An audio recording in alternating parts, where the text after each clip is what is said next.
adalah kebrutalan pertama dalam sejarah hukum Indonesia. Jangan pernah permasalahkan saya naik ke meja, itu spontanitas.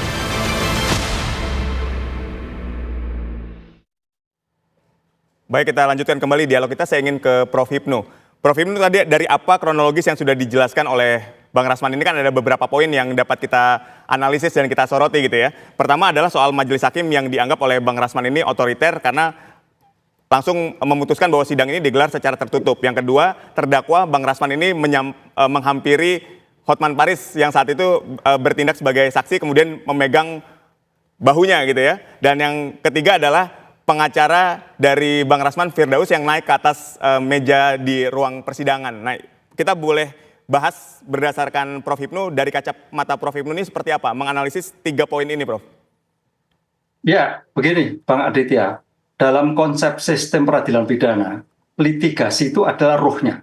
Oleh karena itu, kalau kita ruhnya di dalam suatu persidangan, majelis adalah sebagai moderator, bukan sebagai penentu, moderator. Moderator sebagai ketua majelis. Makanya dalam urutan suatu persidangan, majelis itu ada paling senior, agak senior, paling junior.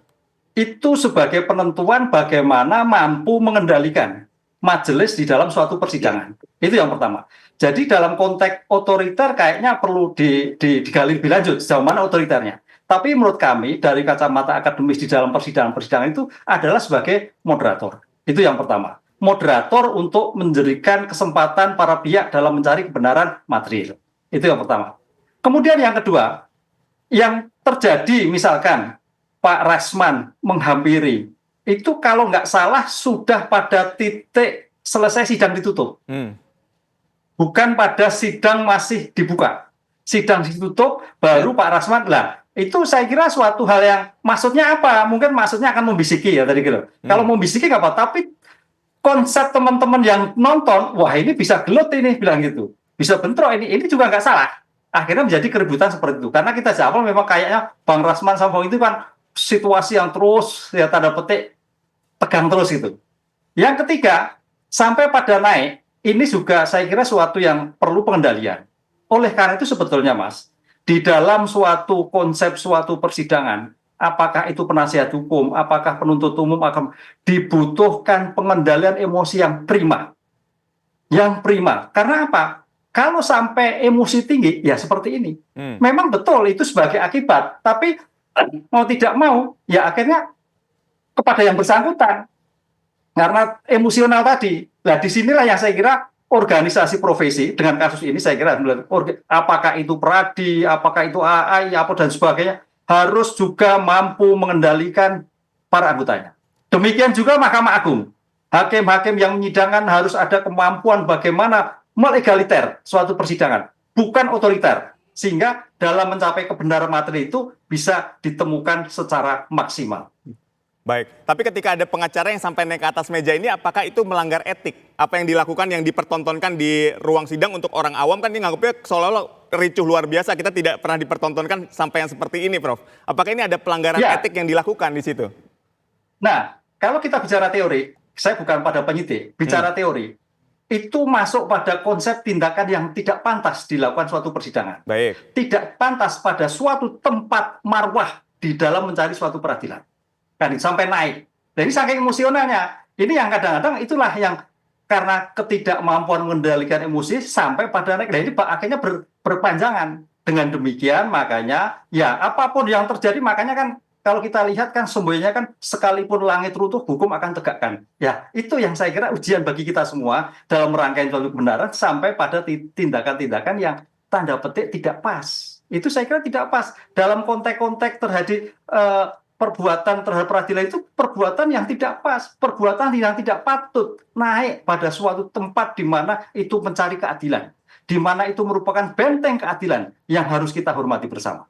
Begitu, Mas. Baik, saya ingin ke Bang Rasman. Bang Rasman ini kan ada emosi yang tidak tertahankan gitu ya, harusnya dapat mengendalikan emosi di dalam ruang persidangan untuk menjaga marwah. Tapi kan di sini kita dipertontonkan sama sesuatu yang tidak pantas dan tidak patut. Silakan, Bang Rasman.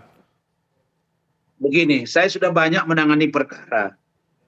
Ya, tunjukkan satu saja sidang yang saya tangani di mana-mana kalau pernah saya semarah ini. Tidak pernah. Ini akumulasi dari semua tim yang sudah berontak. Dan itu tadi 34 bulan, bolak-balik ini kasus nggak tuntas, TSK saya 18 bulan lebih, dan itu baru P21. Saya di sini buka ya, saya pernah bertemu 3 kali dengan oknum jaksa yang juga punya jabatan di Kejaksaan Agung dan sekarang di salah satu kejaksaan tinggi. Bertemu saya, ya, di DKI ini. Dia bilang bahwa ini kasus nggak ada apa, nggak kena. Ada saksinya, ketemu saya, ada fotonya, ada rekamannya. Ya, dia ketemu saya 3 kali, dia mengatakan tidak. Tahu-tahu informasi terakhir yang saya dapat, dia yang mendorong kasus ini. Siap-siap kau. Kalau kau coba-coba mengintervensi dan tidak tegak lurus, saya akan buka. Saya nggak main-main, capek saya udah. Ya. Saya capek ya. Jadi saya membela diri saya tidak bisa, apalagi orang lain. Saya tidak pernah takut. Saya akan jadi bemper bagi penegakan hukum. Dan saya tidak peduli siapapun yang coba-coba menghalangi penegakan hukum. Karena saya tahu, itu yang disebut Pak Ibnu tadi. Fiat justitia, ruat sulum. Tegakkan hukum meski langit runtuh sekalipun. Dan saya punya prinsip, lex neminem sigit et impossibilia. Sesuatu yang tidak dilakukan perbuatan, jangan paksakan dia melakukannya. Kenapa? Karena fakta sun potentiora verbis. Banyaknya kata-kata, ribuan kata-kata. Kalau itu tidak terbukti, maka dipatahkan oleh satu perbuatan. Karena itu jangan giring-giring opini publik. Saya katakan bahwa hukum harus tegak lurus.